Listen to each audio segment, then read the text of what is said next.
Welcome back, everyone, to another episode as we continue our International Month on DTLW podcast. And today we're speaking with Lucy Faulconer, representing Santiago, Chile, but is currently in Argentina. So a double bonus for us this week. Again, Lucy is a leadership coach who facilitates conversations to create transformational change for individuals and teams. She is a general manager at Being Profile and is an organizational psychologist. Lucy, welcome to the show. Thank you, Enrique. It's good to be here again. Outstanding. And I tell you, folks, I love this particular last couple of episodes because we could throw some Spanish in there and it'll be okay because Lucy, although you'll hear her British accent or Australian accent, she's actually Spanish. So I love that part about being multiple dynamic in language and experience. But Lucy, we're going to be talking about, are you being a leader? But before we get into that whole conversation, tell us a little bit about you. Well, I think you've touched on something. My background is very multicultural. I was born in Chile. My parents are British and my mother is Argentinian. So grew up speaking English at home and going to a school in the south of Chile and spending all my summers and holidays in this place where I am now in the south of Argentina. And I have a family of my own now, so I have three little ones that are now here on holiday with us. And we've been living in Santiago the last year, but have spent 6 years in Australia, and that's how I met you, and that's how I've connected with all this work that we're going to be talking about today. But yeah, today I work mainly in Santiago. I work with some teams, executive teams, as a coach and facilitator. And I also work globally with coaches that are using the Being framework, the Being profile, running programs, continually supporting them to implement and to use this framework, and reaching out to people, having conversations with curious coaches and people out there that want to learn more about what we do. Well, I love that. I'm definitely a recipient of that support. Lucy, you mentioned a meeting Australia. Folks, I wasn't in Australia, but guess what? You can be in Australia nowadays without ever leaving your house. And what a benefit in that. And it was through the Being profile that we will be talking about and how leaders can start being. And I remember my conversation initially with Ashkan, and it was around his book, because I was just a type of person that always asked, why can't we just be? Right? There's so many people that say that they are this, they are that, and then their actions, their words, their frame of mind, sometimes how the way they think was totally contrary to what they were saying that they were. And I just couldn't understand why people couldn't be. And so when I saw the book, obviously I was attracted to it because of my questions. But you mentioned the Being profile, and I would love for you to explain what that is. What is the Being profile? Well, and you also touched on Ashkan. So Ashkan is the founder of the Being framework, and then the Being profile is the assessment tool associated to the Being framework. And the Being framework is a map, I would say, a map of how people are being and which are the qualities that underlying are driving people's behaviors, are driving people's results, and are driving how people show up in the world.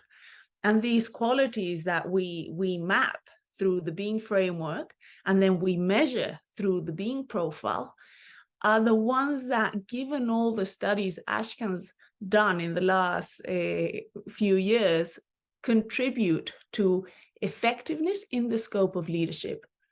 So when you say, well, how do you know someone's a leader? How does a leader show up? What we want to do with the framework is understand, well, actually, who do they need to be so then they can show up as leaders? What are those qualities? What are those more grounding conversations that we can have with someone to understand if they're stepping into being a leader? And I love that. My question was going to be framed around that. What does being have to do with leadership? And you talked about several of those elements that do impact the way you present yourself every day, right? How you showing up is truly how you're being. And so my question, my internal and initial question was, why can't people just be? And there's a challenge there, because we have so much that has been ingested in our lives that kind of mold us to a particular person at the moment that we are living. Sometimes it's tragedy, sometimes it's challenges, sometimes it's just the way people were around us, and even just our environment. But there is a liberating factor that I have found with the being profile. But there's a specific thing that targets leadership, and it's not just the qualities that are measured, but the internal diving in. And I would say it's the internal diving in. So what does being have to do with leadership specifically? Well, I think you've touched there on all the information that we're constantly receiving about what we should be doing, yeah, and what we should have to be leaders in, let's say, in an organization. So you have the position, then you have the skills, and you do certain things that make you a leader. But what we're saying from our framework is being a leader comes before all of that. That being a leader you don't need to be have a position to be a leader. You are already in your day-to-day life everywhere stepping into being a leader, and with that comes from you connecting to certain qualities. So for example, when you're showing compassion, yeah, when you are showing responsibility, like owning the autonomy you have to make decisions, to choose, that for us is you being a leader. I remember a conversation we had, and it was based off of my results, right? So for the folks that are listening, the being profile is an assessment.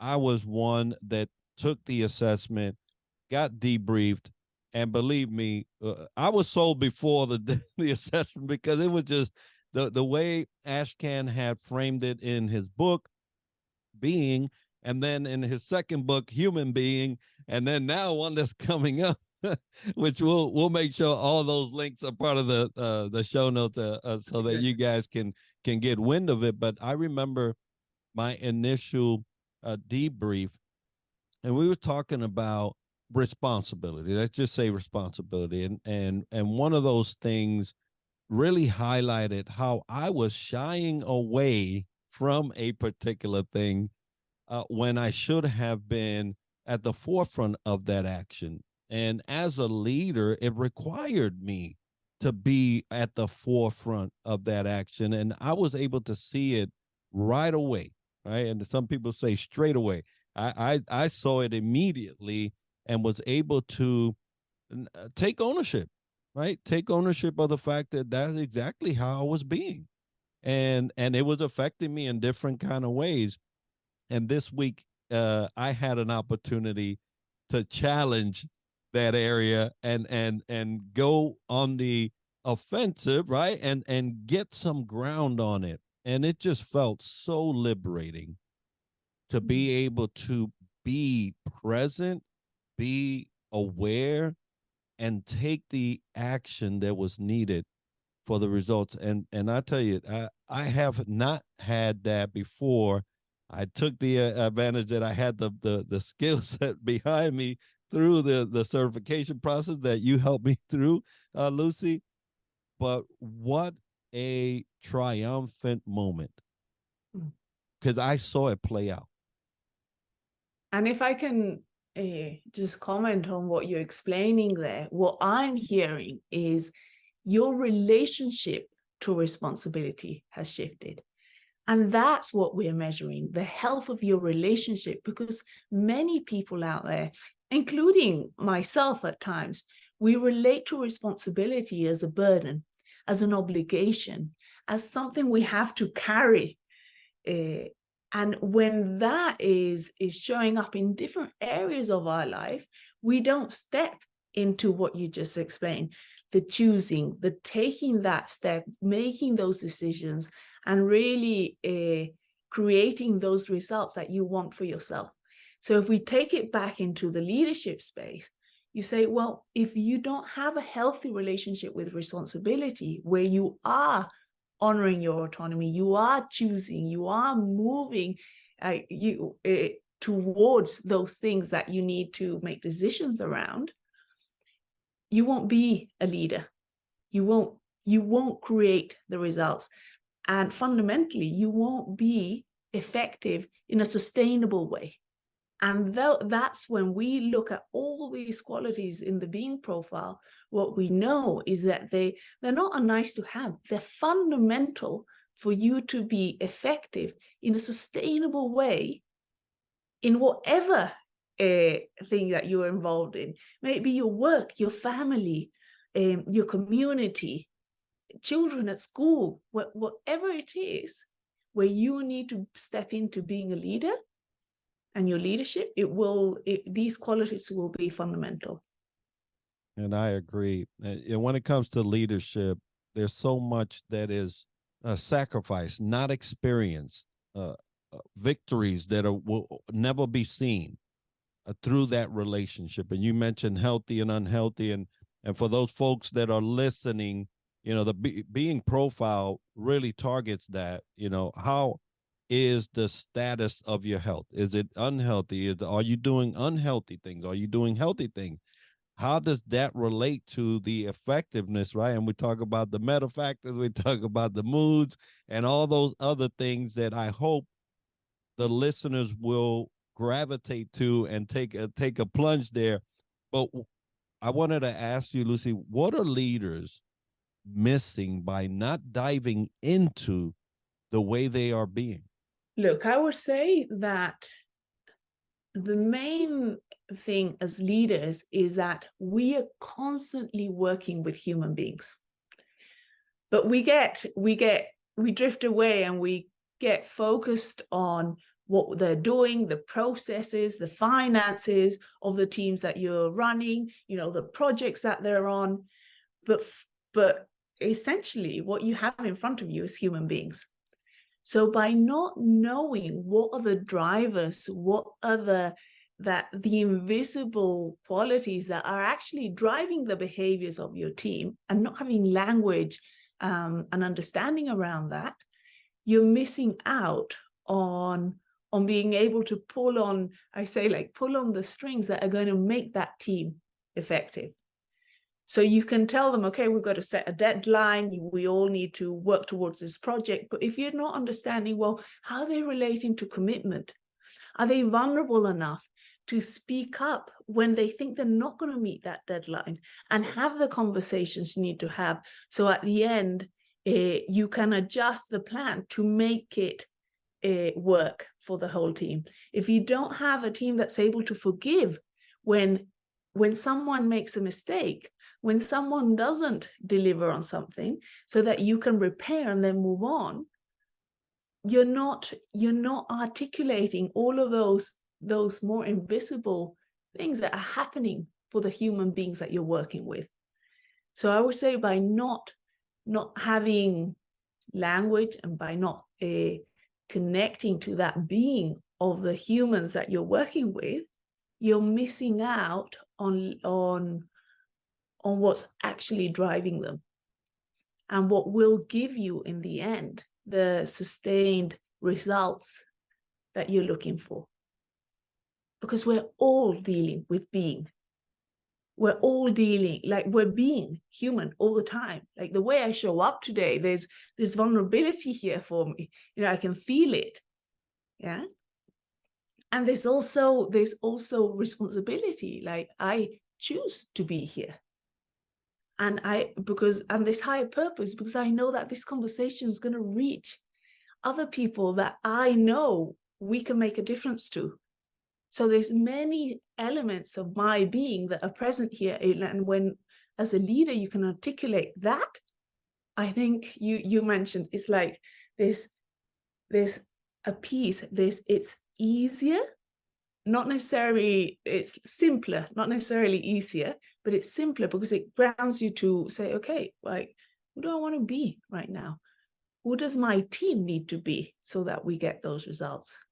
And for those that are listening, and you are a leader, you know, I'll echo everything Lucy had just said, but let me give you a perspective from these eyes, mine. I have been blessed to be a practitioner. Lucy was my instructor. She got me through all of that, and I've been able to, in my own practice with Triad Leadership Solution, provide this type of a profile assessment, right? And what I see from people is similar to what I experienced when I took my profile. Was like, oh my goodness. But it's so transformational.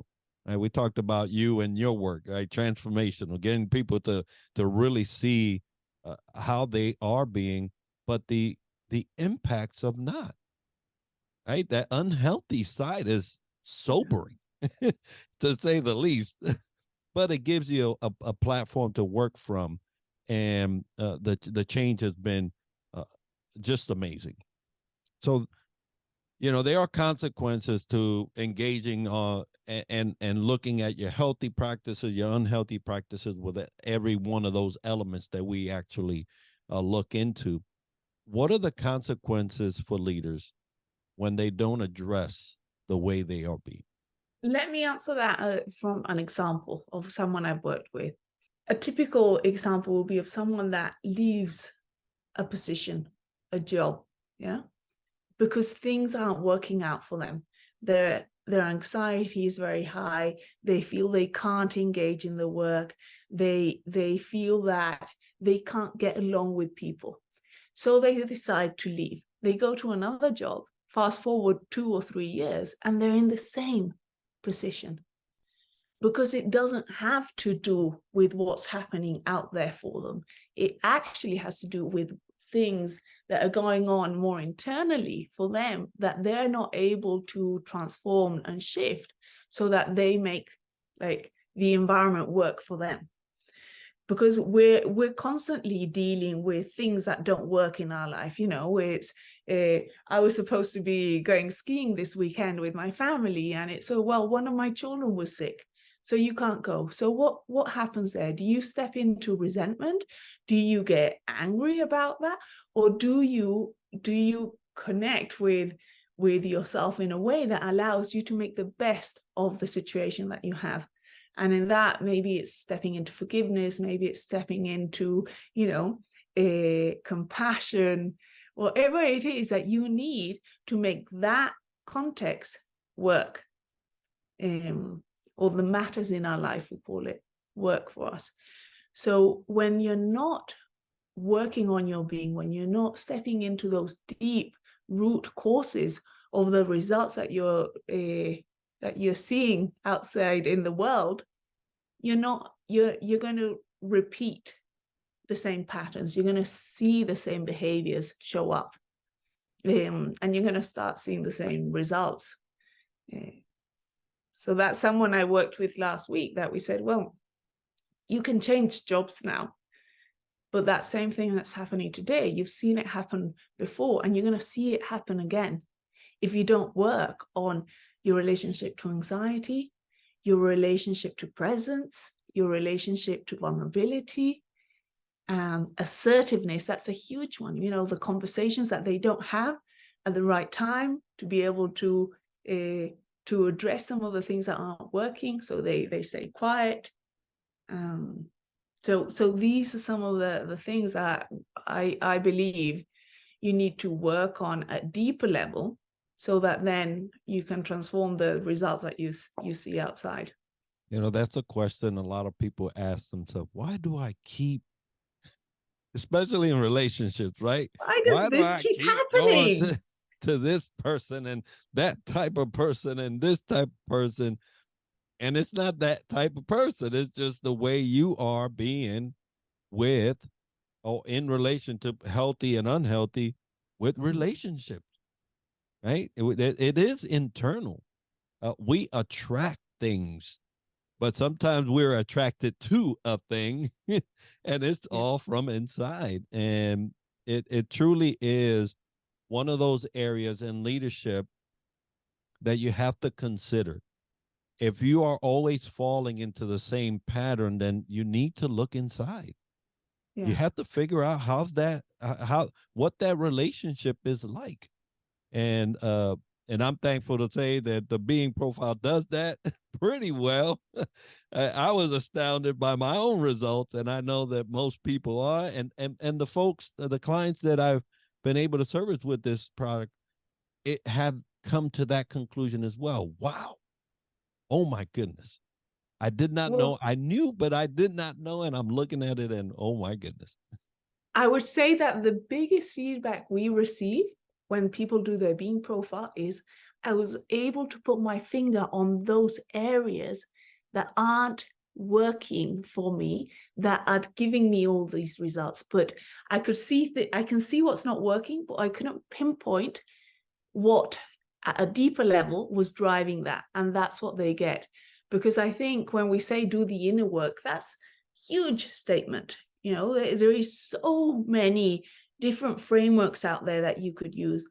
I believe what we give people is a way of breaking it down into smaller chunks of those key elements that they can start to understand, start to language. So we work with distinctions, and then start looking in, is this like within time around, well, when does it show up, the healthy side of this? When does the unhealthy side of my courage show up? When does the healthy one show up? And then what are the results? What can I create when I'm in the healthy and when I'm in the unhealthy? So to be able to break it down and then have language around it, and then to have a score that shows you, well, look, here are the areas where you need to actually look and pay attention to, so that all the rest starts moving. I think that is invaluable. Like that's what got us both here, because we looked at our being profiles the first time and thought, ouch, okay, now I need to step into this, and I actually know where to start. And you mentioned pinpointing, right? And yeah, it's a beautiful thing to have a framework, your framework to work with. We don't get that on a. There's no one that I have ever talked to that has given me a framework similar to, you know, my doctor now, right? I went to a different doctor out of service. They're not in the practice like normal. And the first thing they did was go to my DNA. Wow.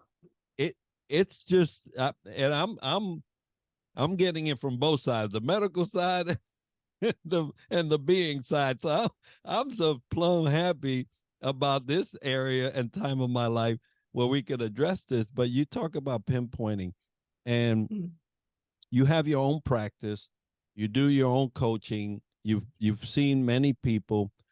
What changes have you witnessed when leaders engage with the being profile? Because I'll tell you about my change. You could tell about your change, but you know, and in practice with clients.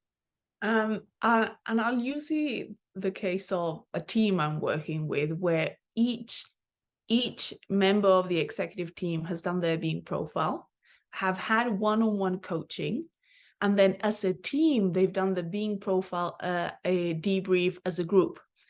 So they've been able to like determine which are the areas as a team they're going to be working on, and then individually each of them is doing the internal work with their own coach. And what I see is that, like, their ability to articulate and to get present to what's actually happening in a team meeting, that, okay, are we being assertive here? Are we having a healthy relationship with awareness, which means we're not going to look away and step over this. We're going to spend the time and be uncomfortable and have the conversation around that we need to have right now. They're able to articulate it from like the deeper drivers that are determining the dynamic that they're having at a work, in a work conversation, about the project, about the deadlines, about how the different teams are coordinating. But they're able to like take a step deeper and say, hey, are we actually being assertive here? Are we stepping into vulnerability? Are we allowing ourselves to be vulnerable? And what's happened is that you see that the conversations, one, they get unstuck faster. Because instead of dancing around conversations, they get to the bottom of it faster. And then also they're able to establish relationships between each other, the trust in those relationships, to support each other in shifting the areas that are showing up in their behavior. So for example, if one of them, you see they're avoiding something, they're avoiding a conversation with someone, you can say, okay, go and have the conversation. That's what you would normally do. Let's just go and do it. But instead, between each other, they're able to articulate, okay, what's getting in the way? What do you need to be here? What are the fears that are showing up? What's the anxiety? And they are able to support the other person to realize what's going on, so that then they can then go and have the conversation. Because the doing, just go and do it, not necessarily was working. And you can see that there's, with this team, there's a little bit of magic in how things are flowing for them, the results that they're achieving. Like suddenly it's like they get unstuck. Certain things get unstuck in the business, in the results, and also in the relationship between each other. As you're describing that whole scenario, I'm like, what an environment of healing. Not, I haven't been to a job ever that did not take from me and ever give me anything except a paycheck, right? I mean, most organizations are structured that way because they don't have that environment of flow, right? Ease and flow, right? Just things that we talk about in the profile.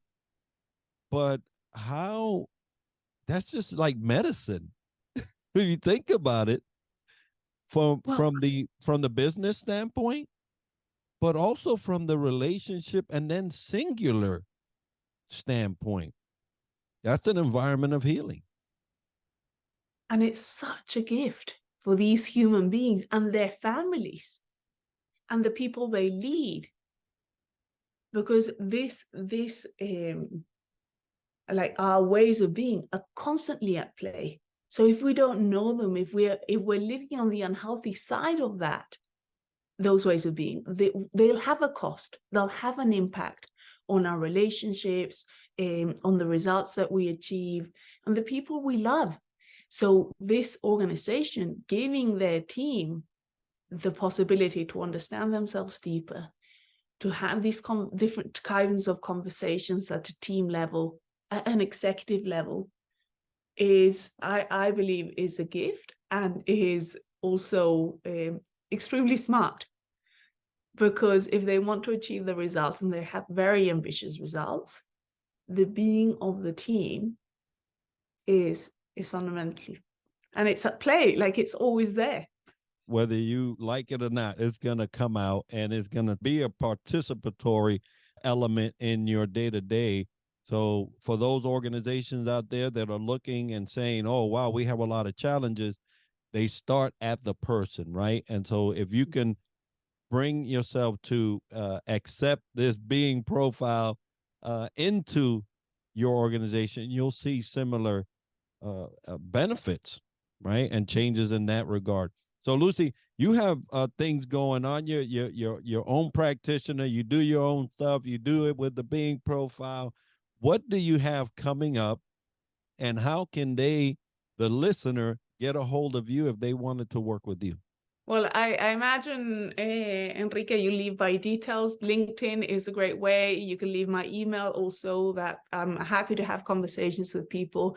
And in my role, I can connect you with some of the coaches, practitioners we have in different parts of the world at the moment, and Spanish speaking or in English. So depending on where you are. And I say there's many exciting things coming up. We have 2 weeks in Chile where John Smallwood, that is the master coach I got to learn from, and that was one of the first coaches to get involved in the Being Profile from its beginning. He's coming to Chile, and we have 2 weeks fully packed of, we have an event with CEOs and directors and people that are influencing in the people and organization areas of companies. We have a very small group that is coming for an event. We're going to have a conversation very similar to this about leadership and what does it mean to be a leader. And then we're having a few workshops with some executive teams also, and a few sessions with coaches, one at a university and one open to anyone that wants to join us. So if they're in Santiago, they can come to this one. Also, we have the Becoming book coming out. That is Ashkan's third book. And I think that's going to bridge this conversation that we're having at more of a practical level between the Being framework, the Being book, that is theory driven, that is more explaining the model, to a fictional book where you can follow someone's journey of starting the Being profile and then getting coaching and then transforming the results and how they're I would say enjoying life. So that's a fictional book that he's written, and that's coming out in end of August. And yeah, we're running practitioner trainings at the end of August, also one in Spanish and one in English. So if coaches want to join us for those also, they can get in touch with me. Yeah, but there's so much other stuff, but I'll keep it at that. There's many things. Being Profile, we're a company that we have many projects. We've got lots of exciting things coming, and we know there's a lot we can still do to position this conversation in the world, because we truly believe that the world needs more being versus doing and having. So that's what we're committing to. And I am also a believer of that fact, and it is just a fact. It has made a huge impact in my personal life, in the life of those that I have as clients, and I see it daily in just my surroundings here at home, and in the workplaces. It's just amazing. So, folks, we're going to have all that information as part of the show notes and video so that you can get a hold of Lucy. I'll make sure that all those links to the books are also included in there. But thank you, Lucy, for today. Thank you for what you're doing, not only with the Being Profile, but in your own practice. And I know you're changing lives, and I know that all these events that are coming to Santiago are going to be beneficial to all of those folks. Today's episode is sponsored by Fantail Services and Superpass, which are powering our website and app, Southern Sweet and Sassy Coffee, and Harchester, London. If you've enjoyed this episode and learned something interesting about the topic covered today, make sure to subscribe and let us know by leaving a comment right now. We're always looking for new ideas and guests that we can add to our show. So if you know someone or have a topic that you would like featured on the podcast, or want to sponsor our show, let us know by leaving us an email, triadleadershipsolutions@gmail.com. And be sure to tune in next week where we dissect leadership from another angle. And as we like to end the show, success to you. Thank you, Enrique.